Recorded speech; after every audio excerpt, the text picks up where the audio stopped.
I want to talk about Teshuva in the theme of Yom Kippur, which is the theme of Yom Kippur, which is returning to your inner light, your inner soul, which has been the theme that we've been speaking about till now. And it also relates to making amends in any form of relationship, mainly the person that you will marry, Be'ezrat Hashem, please God, this year, right? We're going to wish you a Gemar Chatima Tova, a good decree this year, and you should be signed in the book of a wife. Or a husband. I was waiting for my wife to say that. Or a husband. So anyway, this time of the year is about making amends. And listen, for me, it's, happy wife, happy life, So it goes with the blessing of the year. You should be blessed for life. Anyway, I'm going to shut up now and continue talking. So Yom Kippur is one of the happiest days of the year. Did you know this? If anyone's going, I'm just getting you guys prepared a little bit before we get into Yom Kippur. If anyone's going into Yom Kippur thinking, we are fasting, it's a sad day, they have made the absolute mistake of understanding what it means, Yom Kippur, the holiest day of the year for the Jewish people. And people make a mistake. They think it's a sad day. Not at all. There's a day of mourning and there's a day of transformation. What's the day of mourning in the Jewish calendar? Tisha B'Av. Tisha B'Av, 9th of Av, is where we remember the destruction of the temple.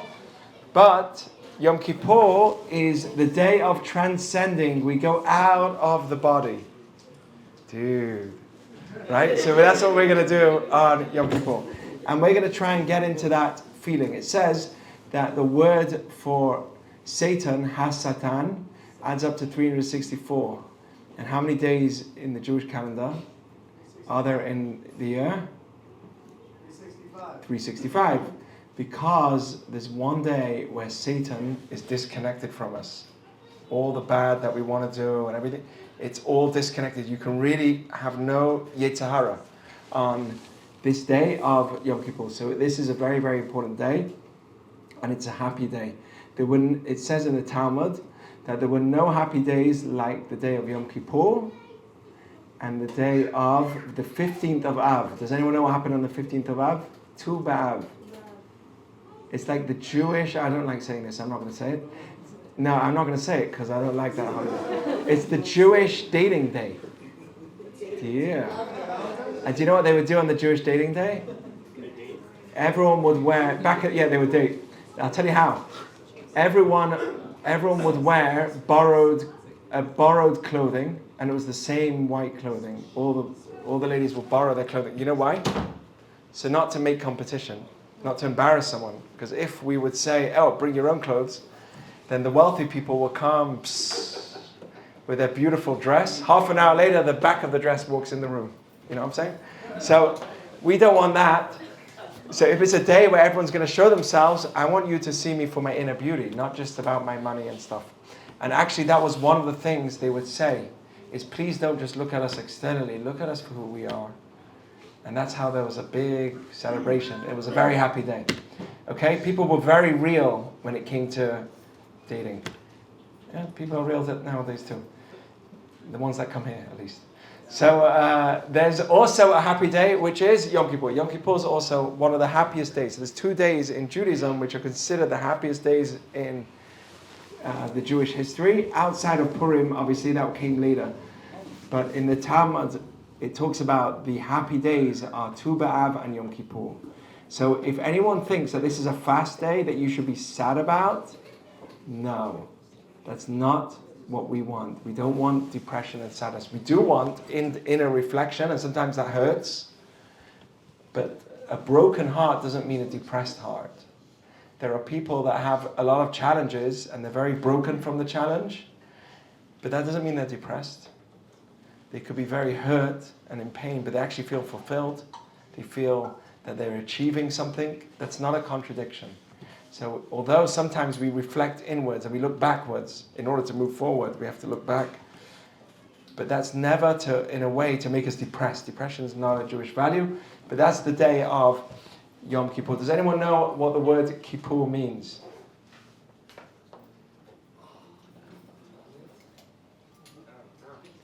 So I'm going to tell you something. So people say the Day of Atonement.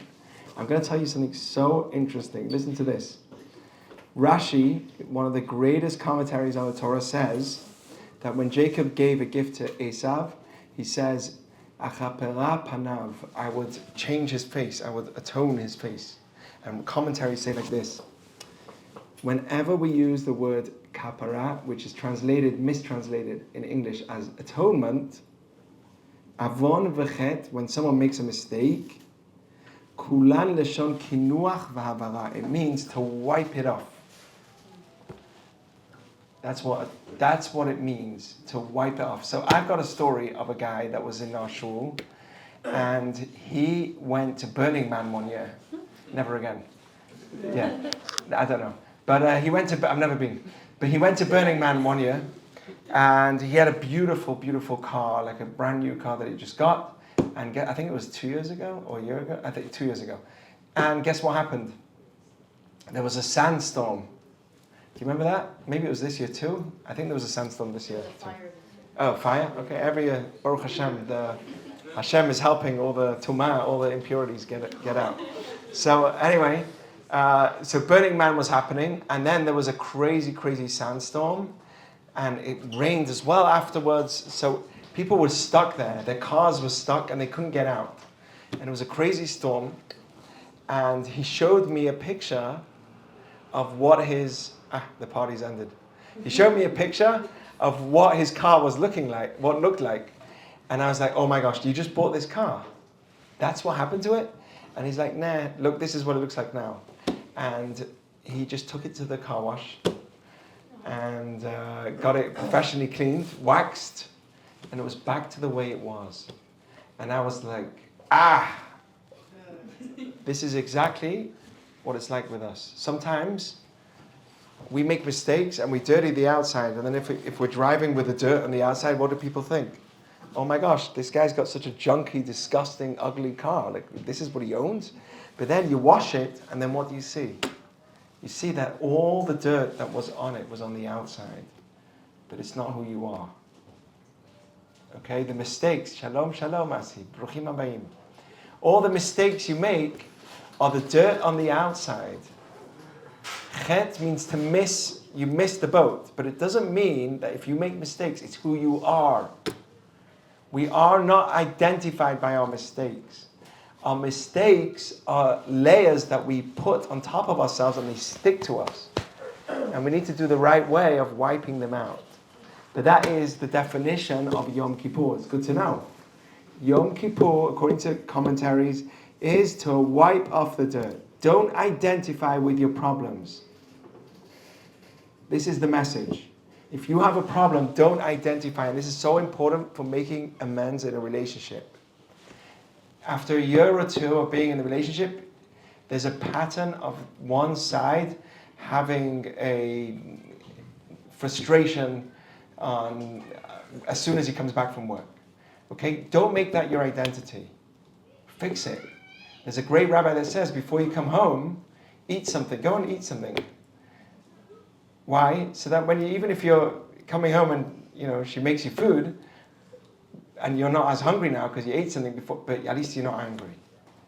Okay, so my point is that don't identify with the problems and the faults you have. This is a big issue that we have a lot of times, is this is who I am. I have this problem. I have this problem. It's not fixable. And we label ourselves. What's the saying? Labeling is for food products, not for human beings. Right? Label food products, not humans. We should not be labeled. I don't like Reform Judaism. I don't like conservative Judaism. And I don't like Orthodox Judaism. Okay, now it's okay. I don't like all of them. Do you know why? Because it's labeling. When someone labels Judaism, then the minute you do something that's meaningful, you'll say, oh, it's Orthodox. I'm not Orthodox. So, no. But wait, it's got meaning to it. People have a big problem when you label things, because once you give yourself a label, it's very hard to get out of that title. So don't label yourself anymore, especially when it comes to a relationship. I have this and this problem with you. No, it's not. Yes, it could be you have a tendency to something, but remember that your neshama, every morning when we wake up, we say, Elohai neshama shenatata bi. Does anyone know what we say? That soul that's in me is pure.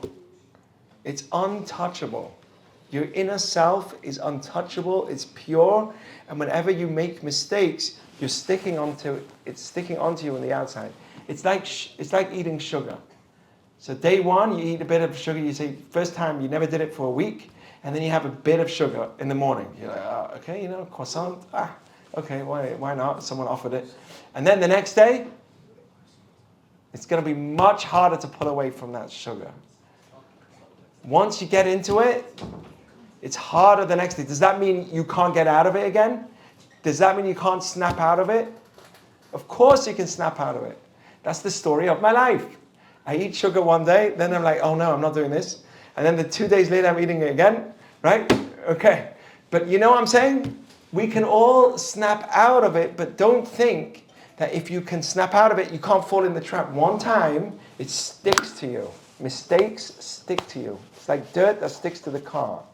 You can't just quickly blow it off. You've got to really wash it. And it's the same with us when we want to improve a relationship. Don't identify the problem of you on the outside as you. It's important also for the person that you're with to not identify you as the problem as you. This is very, very important. Does anyone have any thoughts about that or objections? Huh? Does the mikvah help? Does the mikvah help? In some ways, not because when you physically do things to improve. Judaism is very practical. We don't just pray, we put tefillin on and pray. Meaning we do active things as well as praying. We don't just go in a room, close the doors and say, kumbaya, right? So what we really do is we do physical things as well to enhance the experience. On Rosh Hashanah, we bless ourselves for a sweet year. What do? We don't just say, let's have a sweet year. What do? We dip the apple in honey. On Passover, we don't just say, hey, let's remember that we left Egypt. What do? We eat the matzah, now feel Egypt, Delicious. We once had a Seder night, and we were doing the matzah thing, and all of a sudden someone jumps up and says, ooh, delicious. I said, I've never heard that before. Maybe with chocolate covered. But, Yeah. Anyway, definitely, we can all agree on this. It might be delicious going in, but staying in there, why we want. Okay. The point is that the bread of matzah is meant to give you the experience of slavery. Judaism is not just about remembering or doing stuff, we live it. Okay, it's very practical. So when it comes to atonement, a practical way is to actually wash. To literally go in the water as if you're in the womb and say, okay, I want a reborn. I want to go through a rebirth. It's one of the reasons we do it. And we literally, as you're dunking in the mikvah, you're meant to meditate. It's a really good meditation, especially for guys, to meditate. I want to be more pure, the way I look at people, especially the other gender. Right? I want to be more pure in the way I look at women. Especially, yes? Often should you be washing off the scabs, per se, like how you were saying? That's a very good question. We have one day that's designated for it, really, and that's Yom Kippur. But every day a person should do Teshuva. Every day a person should do a little retrospection. We do it in our prayers. Do you know when it's a really good time to do it? Before you sleep. Think of the day that you went through. Don't just go through the motions. Because otherwise you can go through 1 year, 2 years, 3 years, 10 years and look back and be like, whoa, that was a long time. Not much has changed. Whoops. So it's really good to have some retrospection on the day before. Okay. I want to tell you about a rabbi that lives here. In 2018, I want to do 2013, I want to do a Taco Tuesday by his bed. He's in his house. He's looked after by his wife. And I think he has 5 kids, if I'm not mistaken. and he's a Chabad rabbi. In 2013, he got ALS. And has anyone heard of him? Rabbi Yitzi Horowitz. Anyone here heard of him? Guys, we have to go to him. We have to go visit him. We're going to do a Taco Tuesday in his house. It will be amazing. Listen to this. He lives in Nebraska right now with his wife, and his wife looks after him completely. He's on his bed. He cannot move. He was a big rabbi, very active Chabad house. And all of a sudden he got ALS. And that was it. Within no time, his whole body not moving. The only thing he can move is his eyes. That's the only muscle he's able to move. And how he talks to you is on a screen. He moves this amazing technology. But as he focuses on a letter, it types that letter. It takes him a long time to even write a few words. And he writes, but he's had this since 2013.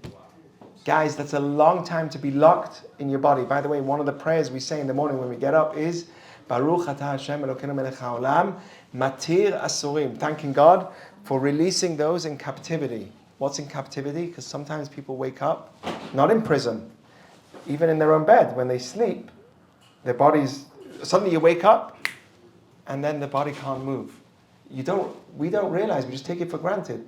Our brain has thousands and thousands of synaptic connections that are not wires. These are chemical connections, and they communicate with each other. What do we say when we come out of the bathroom? If one of the parts of my body will block, or one of them will open mistakenly when it shouldn't, I wouldn't be able to exist for a moment. So this Rabbi Yitzi Horowitz, till today, every single week, he writes a very, very short Torah on the week's portion, and it gets sent out. There's actually a website where you can read what he writes every week, and he has a massive following, and he lives right here. Holy, holy man. And how is he so long? How is he alive so long? Since 2013 till 2025, he's one of the cases that people are studying, scientists are studying. ALS, all he could do is move his eyes, and he's with us already since 2013 with his sickness. And do you know what it is? Because he has so much meaning in his life. Through his Torah that he spreads and the wisdom that he's giving to the world, he actually really is amazing. So they made a video about him using his text, which he says through the screen. And it's a very short video. You should look at it. And it's called I Have ALS and I Still Matter. And it's really amazing to watch. Just a very, very short video of a man and you should see his love of his wife and the way that he loves her and his children. They communicate. And she knows exactly what he wants a lot of times without him even saying anything. Well, he can't say, but without him actually saying anything through the screen. She already knows his intuition. It's unbelievable. So if you want to talk about somebody who's got an external problem, but is not identifying with his problem, that's a person that's got an external problem and does not identify with it. Think about that for a second. That is wild. Now, if that's someone that can do that, what about us? Huh? What about us? We also have a lot of things in our life that's, holding us back, but they are not. We should never identify with them. Okay, so that's the first lesson that I wanted to talk about when it comes to Yom Kippur, wiping off. Don't identify with it. It's not in you. It's not who you are. This is part of Jewish identity. We always move forward. A Jew is a Jew no matter what he went through, and he pushes through.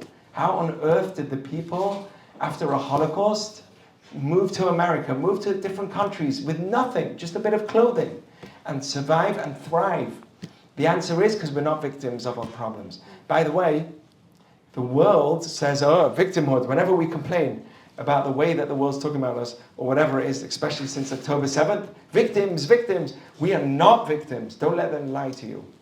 We are the least of all people to be a victim. Do you know how I know that? Because I've seen Holocaust survivors myself. I've seen a Holocaust survivor who has every reason to be a victim and didn't become that. Went and built a family and children and grandchildren, and many people here are family of survivors. I saw young men of October 7th. We don't even need to go back to the Holocaust. And look where they are today. They've come out of the tunnels of Gaza and are pushing forward with life. Yes, Ed and Alexander, look at them. It's unbelievable to see. That's the Jewish people. Yeah, we'll talk about our past. We'll never forget, but we'll move forward. And that is our wisdom. Okay, so kaparah, wiping off the dirt on the outside, but it's not who you are on the inside. Okay, I want to teach you a little bit of Kabbalah about Yom Kippur, and it's really wild. Okay, now, it's beyond me even. This is beyond my understanding also.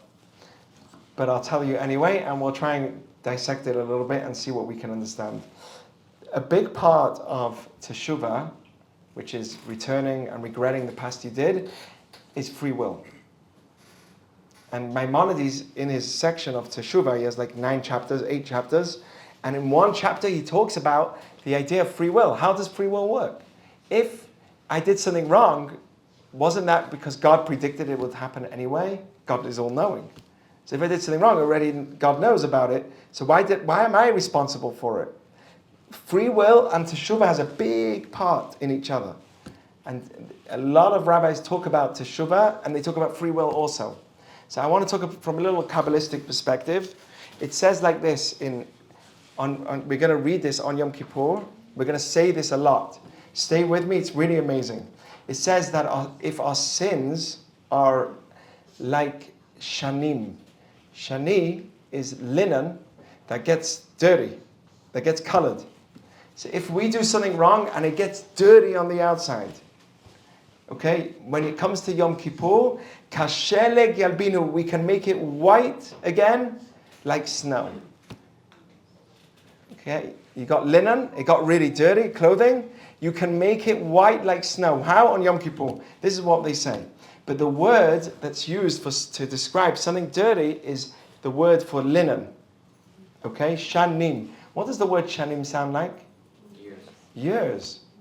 In Hebrew, the word for this clothing, called linen, the material, is called shanim, which is also years. Our rabbi says it's not for no reason. Listen to this. We're getting Kabbalistic, so stay with me. The rabbi said it's not for no reason. If your sins are like the early years, I'll translate word for word. This is a Talmud in Shabbat. Im yiyu chatatchem kashanim halalu shesturot ubaot misheshet yemei habereshit. If your sins are like the ones that were already predetermined from the time of creation, meaning God already knew, this is what it means. If your sins are like the years, God knew you're going to do them. God knew you're going to do them. Still, it will be white like snow. It will come white like snow. What does it mean God knew you were going to do them? So then if God knows that we're going to do it, then why am I responsible? Why am I responsible? If it's predetermined before creation that I was going to do this and this and this wrong, why am I responsible? Huh? Does anyone ever have this question? Where's my free will if God knows what I'm going to do? Yes?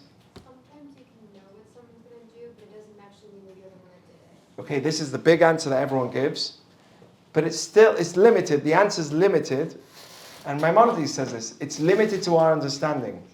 Because at the end of the day, by God, He's all-knowing and He's also part of it. It's not just knowing. He's like really part of it. He's infinite. He's really yeah. Could it be that God wants us to sin in a way because we would learn our lessons that way? And if we don't do that, then we're not learning any lessons? That's a good question. God tells us not to, right, in the Torah. So He doesn't want us to. So let me tell you this Kabbalistic idea, and it's going to change your way of thinking. It's really interesting. So it's true that God predetermines that you'll do this and this thing that's wrong. But you wanted it. And that's the part that we have to fix. The part that we're responsible for is the will to do it. The part that we're not responsible for is the fact that we did it. Interesting, in Kabbalah, yes, it's true, it's predetermined that you're going to do it, but you wanted it. You were excited to do it. You were like, that part needs Teshuvah, that needs cleaning, okay? The will in you is what needs cleaning. And that means, what's Teshuvah? This is how Teshuvah works. What's Teshuvah? What are you fixing? Right? If the want in you is what pushed you to do it. Outside of that, God made you do it. But the willingness to do it is what pushed you. How do we fix it? Do you know how we fix it? By taking away that will. That's Teshuva. Do you know what Teshuva is? Saying, I really don't want it. And that's it. It's as if you never did it. You know why? Because the will in you is what made you do it in the first place. Well, God made you do it. But the will in you made you confirm it. That's the part of you that was wrong. You were created in a certain family that taught you that it's okay to do this or that or whatever it is that's wrong. Okay, let's say it's not you. Somebody was created in a family that it's normal to steal. And he saw it from his parents and it's normal. So, he was born that way. That's not his fault. But he wanted to do it. That part, the wanting to, needs fixing. How do you fix that? The answer is by not wanting it. That's what Teshuva is on Yom Kippur, okay? We fix the willingness not to do it again, and it's as if you never did it. The fact you did it, that was part of God's plan. Let me tell you this idea, how strong it is. The Talmud says if somebody's very wicked, I spoke about this last week, but I'll say it again. And I'll give you a few different examples where just wanting to get rid of the past is enough in spirituality to clean it. Because the act of doing it spiritually was wanting to do it. So the way to remove it is wanting it to be gone. Listen, let me tell you something. So it says like this. This is really, really mind-blowing. If a rasha, if a very, very evil person comes up to you, goes to a woman, and a man that's very, very evil, he's doing everything wrong. And as he's talking to her, he's eating a piece of pork, chazeh, on Yom Kippur. Right? And he's enjoying it. So it's on Yom Kippur, it's like minus 10 points. And he's eating it. And he goes over to a woman and he says, behold, you are betrothed to me, like Moses and the Jewish people's way of doing it. Right? Behold, you are married to me. And he gives her a ring on condition that I am a tzaddik, I am righteous. Are they married? Does it work? This is a Talmud in Kiddushin. You are my wife on condition I'm righteous, when we all know that as he's speaking, he's eating a piece of pork. Is the marriage working? No. The Talmud says, Mekudeshet. It works. Why? Well, he couldn't have eaten pork the second that he finished his sentence, because then he's still doing it. But when he finished his sentence, he's no more pork, whatever, and he says, behold, you are my wife. On condition I'm a righteous man. He's married. Do you know why? Because maybe at that 1 second, he thought of regret. He thought, I wanted in his head, I don't like what I did in the past, I want to change. That already is enough to grant him a tzaddik. We don't have to wait for long for him to completely clean himself. Just the thought alone makes him already remove the past. How come? Because the will is what made you do it in the first place. The way we remove it is by getting rid of that will from us. And if that person says, behold, you are married to me on condition I'm a righteous man, when we all know he wasn't 5 minutes ago, we can assume that in that 1 second he switched his mind and he regretted his past. And that's already enough to grant him a tzaddik. Interesting, right? I want to tell you another story. This is even a non-Jew. Listen to this story. There were 10 rabbis in the Talmud that were killed by the Romans. Do you know about this? Rabbi Akiva was one of them. Rabbi Hanina, great rabbis of the Talmud, were killed by the Romans for teaching Torah, Judaism. And they were killed in the most gruesome way. If you can't hear this, maybe block your ears. But listen to this. You'll get over it. It's the story of Avodah Zarah. It's a Talmud in Avodah Zarah, which is about idol worship. The Talmud says like this. There was a great rabbi, Rab Hanania ben Teradion, and he was teaching Torah. And he had a Torah scroll with him. And in comes the Romans. Right? They come in and they see him studying Torah and teaching it. So do you know what they did? They took the Torah, sounds like a bunch of Nazis, and they wrapped him with the Torah.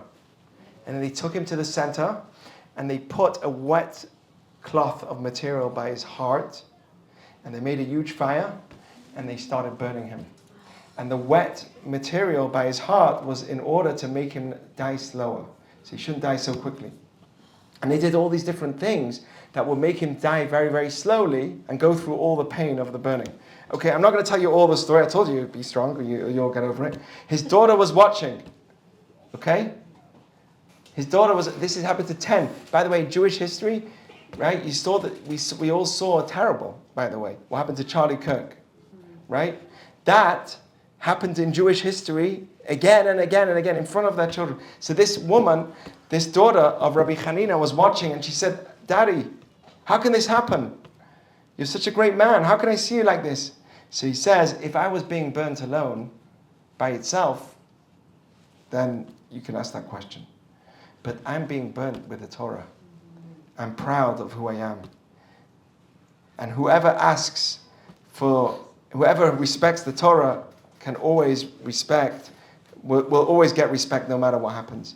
So that's what he said. So then his student says, Rabbi, what do you see? He says, you know what I'm seeing? I'm seeing parchment being burnt, but letters are going up into the sky. There's actually art you can get of a Torah with fire and letters going out of it. It's beautiful. I've seen that in Israel, like in many places. You can get this beautiful art of Torah with fire, because Torah represents fire, and the letters can never be burnt. They can never burn our Torah. They can burn the physical, but not the soul of the Jewish people. So that's what she said. So then they said to him, okay, if that's what you see, why don't you make yourself, just open your mouth and let yourself die quicker? That's what they said to him. He says, no, I'm not going to do that. It's better that it will happen naturally, and I'm not going to kill myself in any way. And he refused to let himself die quicker. So then, the what's it called? The persecutor, what's the person that does the executioner? The executioner was watching, and he says, he was so inspired by this rabbi, he says, Rabbi, if I increase the flames, and this is what we're getting to, and I remove the wool from your heart, I increase the flame, remove the wool from your heart, will I get a portion in the world to come? Will I be forgiven? He's a non-Jew that hated the Jews, but he had a moment of Teshuva, and the rabbi says to him, yes. So he says, this man says, promise me. He says, I promise that will happen. And immediately he takes out the wool from his heart, he makes the flame go quicker, and guess what happens? This guy, what's it called? What's the name of it? Persecutioner. No, there's a better word for it. Executioner. So the executioner jumps into the fire and dies also. He jumps into the fire and dies also. He was so embarrassed of his action, he jumps in the fire also. And then a heavenly voice comes out and screams, Rabbi Hanania ben Taradion, Rabbi Hanina, you are welcome into the world to come, and so is the executioner. Also welcome into the world to come. And then Rebbe, one of the great rabbis that was alive, Rabbi Yehuda, was watching all of this happen, and he started crying. And he said, Yesh koneh olamo b'sha'ah achat. Look how a person in 1 second can acquire a spiritual life in the world to come. 1 second. 1 second, that guy who did the worst things in his entire life, look what he did. He regretted, and he gets a portion in the world to come. So what do we learn from there?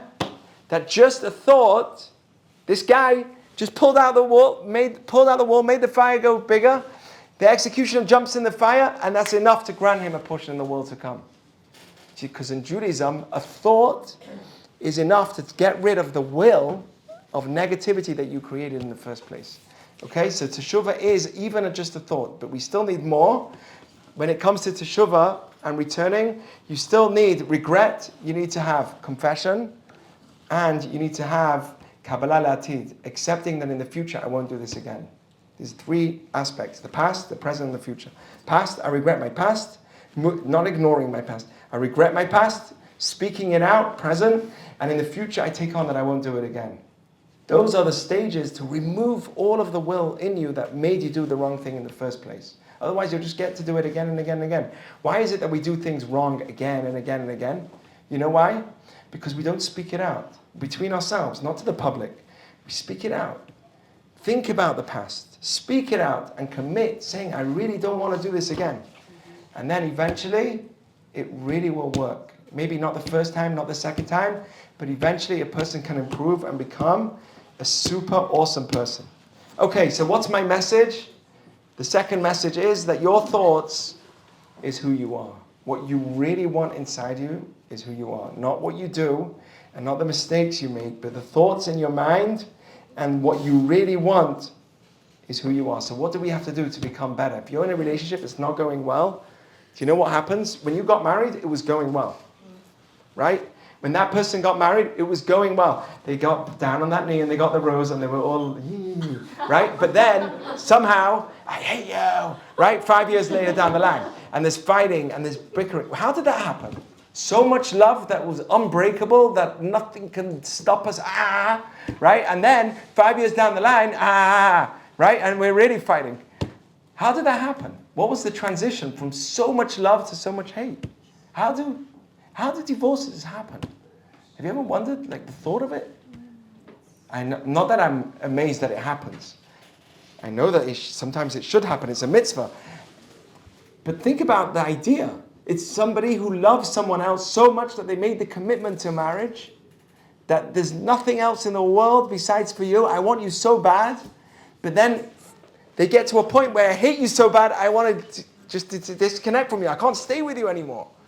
Think about that for a second. How did that happen? So strong to so strong, being apart, so much together, but then so far apart. How did that happen? Do you know what the answer is? Thoughts. Because when you're with someone all the time, you start getting thoughts. Oh, that person should be answering me. They should be talking to me more. They should be, but they didn't do this to me. She didn't do that to me. He didn't do this. You start building in your mind negative thoughts about another person that you're with all the time, the person that you love so much.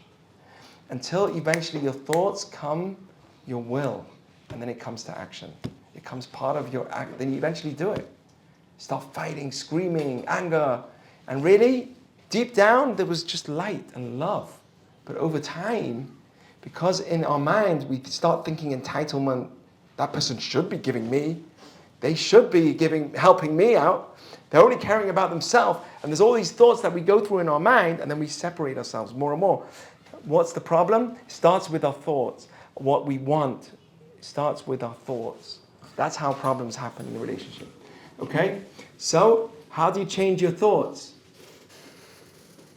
How do we change our thoughts? Just do it? Just do it. So the answer is not at a time of anger. Yes? Every day. How do we do that? The answer is, we are Jews. Do you know what Jews stand for? Yehudim, to say thank you. Say the brachot in the morning. Not in the time where you're having an argument. Gratitude. All these things outside of the relationship is a way to help the moment when you're actually faced with someone that you can easily be feeling entitled with them. They should be. Get rid of that through a time when you're not with them to grow in gratitude. By the way, you work on your marriage before marriage, not during marriage. Also during, but before marriage also. Before you even find someone, you create yourself. Okay? Positive thoughts. If somebody's in the car, I was speaking about this a few weeks ago. If you're in the car and you're in traffic and you're angry about traffic, but you have a beautiful Rolls Royce or whatever car it is, then think twice. Why am I complaining? I've got a beautiful car. Yes? Or at least you have a car. I have a car. Right? If you're getting bills, you have a house. If you're getting problems, but you have something to have problems with. Okay? This is the way we change our thoughts. Daily. Don't let negative... I'm very against cursing. You know why? Because negative poison thoughts go in your head. There's a great rabbi that heard someone say something negative. He started running. Old man. Ran away. The guy behind him was talking negative. Hates the weather. Hates the place, the city. All of a sudden, the old man that can barely walk, sprinting right across. Why? And they asked him, what are you doing? He said, I can't hear negativity. I can't hear it. Toxic. That's how we should be. No lashon hara, no negative. Because if you want to have a healthy relationship in the future, it starts with the way you think. And that becomes who you are and what you want as well. Okay. On Yom Kippur, we don't eat. You know that, right? Aha. What else do we not do? There's 5 things we're not meant to do. No shoes, no ointments. No leather shoes, sorry. You can wear shoes. No leather shoes. Right? No washing and no marital relations. Haha. Okay? So, food is a way to connect the body to the soul. Okay? Food is a way to connect the body to the soul. If you stop eating For a while, people say they get very spiritual. When you disconnect after 3 days, you ever heard the guy that tells you, I'm thinking of doing the only grapes thing for 3 days. Or you could do it easy. 3 days, just water? Yeah, it's totally fine. Yeah. No one's ever done that to you before? Okay. That conversation always, once in a while, comes up. So it's great. By the way, disconnecting from food would, in some ways, disconnect you from the body and connect you too much to the soul. Not healthy. Okay? But the connection between the body and the soul is food. Food is the connector. Actually, on Shabbat, we do both. We bless, we sit together with each other. So we're actually feeding the soul and the body at the same time. It's really amazing.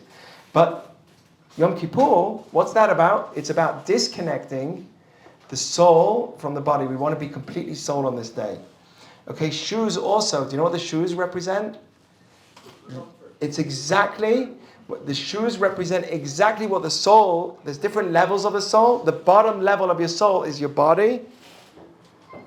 The shoe is like your body.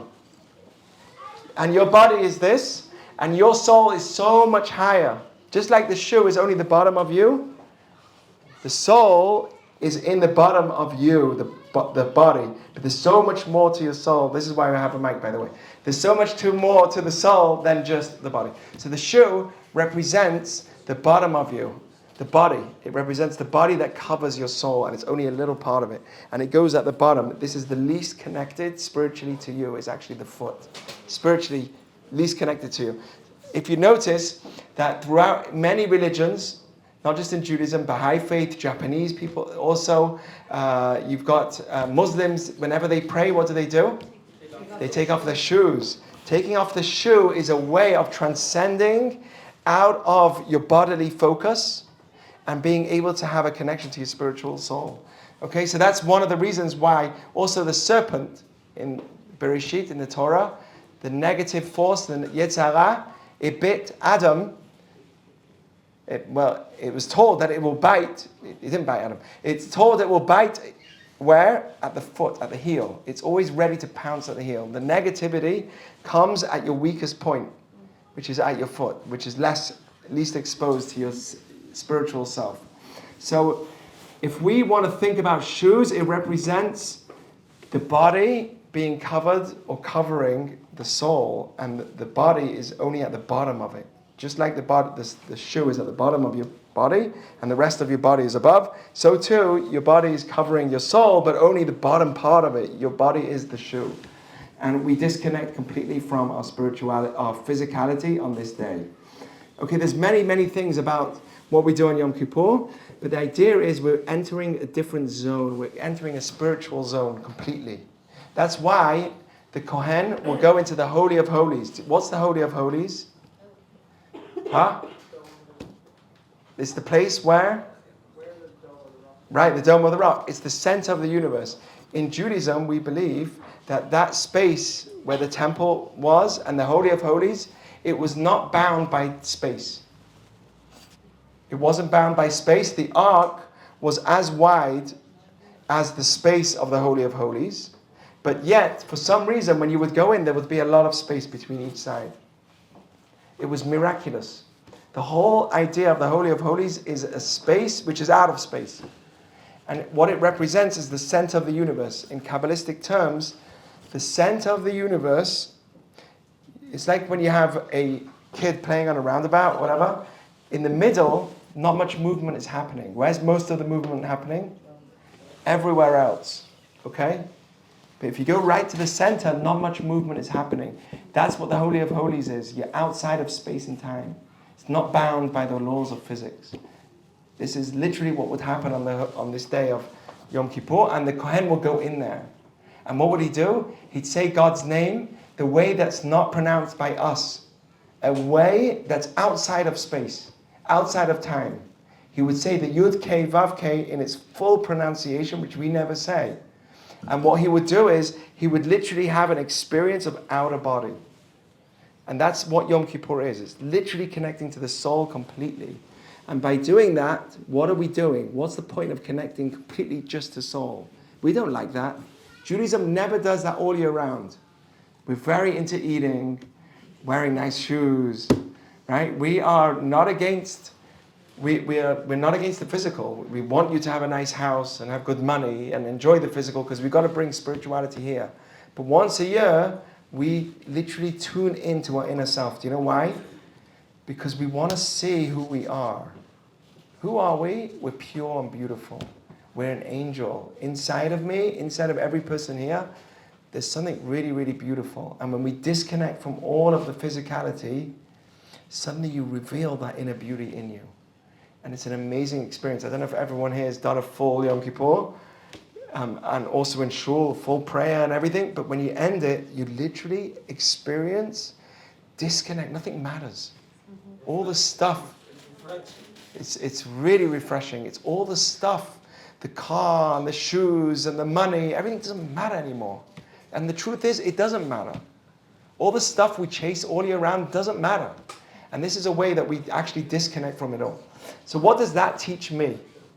Okay? We strip the soul from the barriers on Yom Kippur. All the blocking of knowing your inner self, the shopping, the buying, the stuff that we keep looking at and trying to get. We get rid of all of that and we get to our inner self. What does that teach me? A relationship also is pure when it takes off all of its external barriers. Okay? When a person's able to see, this can happen very easily in a relationship. A couple are married and they eventually get very busy. And you know what happens? They only talk technical. We could talk about business, money, people. But then what about me and you? We don't really connect. That can happen a lot in a relationship. What do we want? We want to connect deeply just to the soul with no barriers. They suggest in marriage, especially, but even before, if you want to date someone, you want to get to know who the person is, try and have a conversation not about things and people. It's not easy. Not about money, not about things, and not about people. Try and just have a conversation. And you start revealing who this person really is. Get rid of the barriers. Every once in a while, in order to make a relationship work, you have to get rid of all the external barriers. And I want to know who you really are. I need to know who you are, not who your money is, and your car, and your house, and all the things you have. I personally I try and avoid the question of what do you do when I first meet someone. What do you do? And normally, I work in finance, I work in real estate. That's not who you are. That's something you do. But that's not a great way to start a conversation. So it's important when it comes to relationships as well to have that moment where you really see the inner core of the person, just like on Yom Kippur, which is when we disconnect from all the physical barriers and we actually get deep inside and we see who we really are. Okay, I'm going to finish with one more thing, a really good story, because we're going to go to Yom Kippur and I want everyone to do something. Maybe say to himself, no more Lashon Hara for an hour on Monday. Maybe I'm going to do Shabbat a little bit more. God, I know I can't do Shabbat fully, but I could do an hour. I could do 5 hours. I could do Friday night. Every little bit of Judaism that you take on is beautiful. Let's take on something. I want everyone here to think of something that they could take on. And by the way, that's how growth happens. Step by step. I'm going to tell you some amazing things. There's a great rabbi, Rav Dessler, his student came to him and said, Rabbi, this year I'm not taking on anything. I'm not growing for Yom Kippur. He says, why? Because you know me, I'm going through too much stuff. It's too difficult. My life is so hard as it is. I'm not taking on anything else. So the rabbi said, imagine you had a meeting on the 90th floor of a building. And you get to the elevator and you say to yourself, I'm not pressing that button. That button's really going to take me 90 floors up. It's really going to make me change, go all the way up. Just pressing one button, pressing the button 90 is going to take me all the way up. No way. I'm not going to press the button. One button's going to take me that far. And for hours, this guy has got a meeting at the 90th floor, but he is standing on the bottom floor saying, one button's going to take me 90 floors up. No way. The rabbi says to him, you're saying you can't make a big change because you're trying to make big change. But you don't realize that it's just one button that could take you from one floor to the 90th floor. And it's true. There's a great rabbi, the Satmar Rebbe. He saw an escalator for the first time in his life. And it was just made. And he sees an escalator for the first time in his life going up, and there's one going down, and there's one going up. And he's like, wow, this is amazing. Imagine you've got two people going on the escalator. One person goes on it, takes that one step, and then just goes, and another person looks at the escalator and says, I'm not going on that, it's too scared. It's scary. He says, that's the difference of one step. One step can take you all the way up. Whilst the other person didn't take that one step, it can't take you all the way up. Growth is about one step at a time. Baby steps. In Judaism also, growth is about one step at a time. There's an amazing story of a Holocaust survivor. And I'll finish with this, mind-blowing, because I want everyone here, if we can, including myself, to think of something small that I'm going to take on for next year, for this coming year. So there's one great rabbi, Rav Mullah, and I'll finish with this. This really is my last story. Okay? He survived the Holocaust and moved to Montreal, got married, and a year worked in a factory and got pennies. Bubkas, like they call it. No much money. And he was coming home every day and very little money. And he worked so hard every day till late. Came home with very little money, survived the Holocaust, got married. The true story. His name was Rabbi Mullah. Sounds like my name. So Rabbi Mullah came to before Yom Kippur. And as he's about to go into prayers for Yom Kippur, he sees a wealthy Jew come in by the name of Jacob Lowy. He sees him coming in, and he sees that he has money with him. And he starts putting money in all the charity boxes that were there. Different charities that were happening not long after the Holocaust. Many people needed money. And he was putting a lot of money in each one. And this guy, this Holocaust survivor, was watching, and he was so inspired. He said, wow, so beautiful. Look at this man. He's got money and he's giving charity just before Yom Kippur. That's so beautiful. He was so inspired that night when he got home, he tells his wife and all his kids, you should see what I saw. There was this guy, this Jew, who came into shul before Yom Kippur, and he was putting a lot of money in all the pushkas. And he was so inspired by it. And that was his story. A year later comes Yom Kippur, and he's about to leave to shul. And as he's about to go, his wife calls him, and she says, wait, honey, wait. I want to give you something. And she runs to a room, and she pulls out a bag with $100 in it, which was a lot of money at that time. And she says, here, this time, I want you to go and give the money to tzedakah just like that person did. You don't have to be a spectator on the outside. Every single day, I collected a little bit of money on the side, and I put this money together. And now Yom Kippur's here. After I saw how inspired you were. Every day I collected a little bit of money. And this is the bag that I've been collecting this whole year. Now you go, don't be a spectator, and you give that money to charity. And that's what he did. $100 was a lot of money. He was inspired by someone else. He didn't have the money, but he was able to give it the next year. You know how? Step by step by step, because his wife took baby steps. A little bit of money here, a little bit of money here, until she had a lot of money to give her husband to give charity that next year. So my blessing to everyone here is that we should recognize the power of little steps, baby steps, because that is the way we grow. And we should be able to see, that's what the Talmud says, pruta lepruta mitzaref lecheshbon gadol. One little bit of money and another money adds to a lot. It adds to a lot. When it comes to charity, every little bit adds to a lot. So my blessing is that you should all have lots of money. You should have a beautiful a beautiful spouse, and you should find that person that you're praying for. You should have the power to remove the dirt on the outside and see the beauty of who you are on the inside. The light of you inside is so bright and beautiful.